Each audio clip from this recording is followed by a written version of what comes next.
บิ่งนี่มาเร็วมาเร็วมาเร็วเพื่อนบ้านข่อยเจ้าของสวนข่อยมาเร็วมาเร็วพี่น้องเห็นบ่อันนี้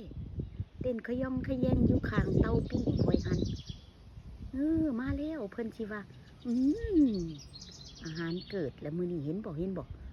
นั่นต้นผักบัวละพาได้หั่นน่ะเห็นบ่เพิ่นไปกัดกินแล้วเจ้าของเพิ่นมาแล้วพี่น้องคักละบ่บาดนี้เห็นบ่เพิ่นสิว่าอุ้ยแซ่บเด้อีหล่าเพิ่นสิว่าเจ้าคือผู้บักแนวข่อยมักแท้ขนาดบัวละพาได้หั่นพี่น้องเพิ่นก็ยังกินเด้อเห็นบ่เจ้าของคันแม่นข่อยบ่ปลูกในอัน